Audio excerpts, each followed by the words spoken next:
Next up we have Iain Ferguson. He studied professional writing at Glasgow College of Nautical Studies.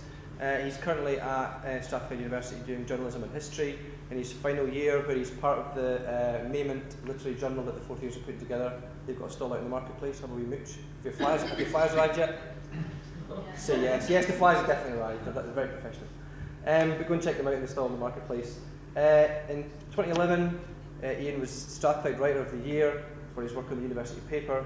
He was commended in the last 2 years in the Keith Fout Memorial Literary Competition, and he's currently working on his first novel. Iain Ferguson.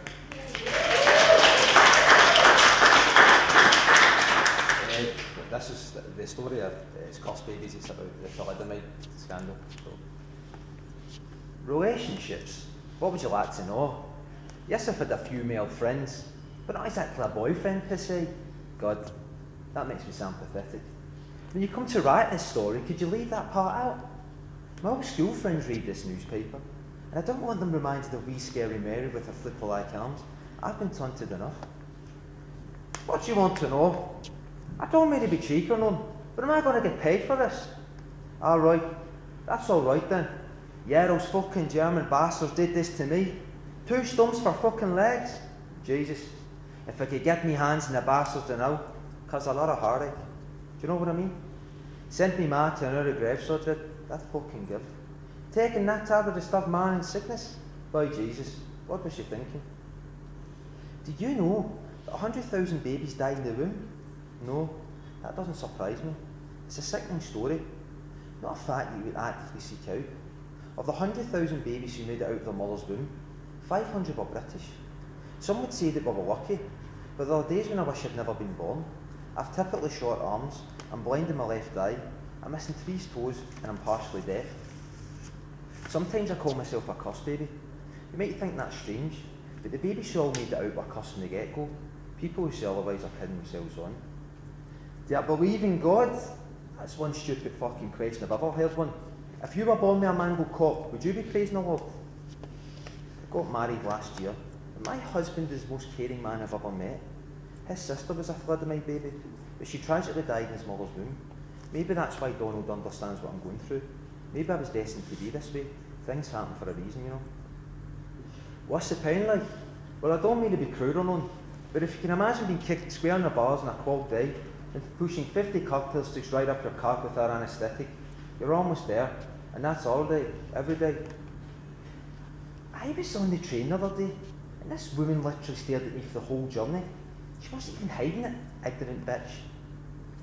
You want to know something personal about me? Okay then. I faked orgasm for years, but God, my ex-husband was a trier. Of course it's hard trying to have sex in my condition, but I just love it. Listen, just because I have a disability doesn't mean that I hate sex. If you were knocked down by a bus tomorrow and left paralysed, would you still have the urge to make love to your wife? Well, there's your answer. People with disabilities can still enjoy sex. Where there's a will, there's a way, trust me. The worst thing about having a deformity is that your family and friends in the end always become resentful towards you. They hate themselves for doing it, but you inevitably become one big fucking hindrance. You embarrass them. Although they would never openly admit it, they're ultimately ashamed of you. You humiliate them on a daily basis, and they become bitter towards what you represent. A mistake, an experiment gone wrong, a tablet that was supposed to alleviate a small side effect of pregnancy, ironically brought unforeseen tragedy, and that's what this is. Make no qualms about it, a fucking tragedy. Do I do drugs? No, I do not, but your mother does, and she hallucinates and calls you handsome. Look, I'm telling you here and now, pal, it was they fucking Nazis that done this to us. See that German pharmaceutical company? They're close links to they cunts. They Nazis controlled them and all our scientists. They were part of the Holocaust. All their fucking experiments and poor cunts like me. Get more than blood in their hands, cunts. For 51 years, I've been bullied and harassed by school friends, teachers, people in the street, family members, old ladies, everyone. Contrary to popular belief, the human race does pick the vulnerable more often than not. You see disabled people as fair game.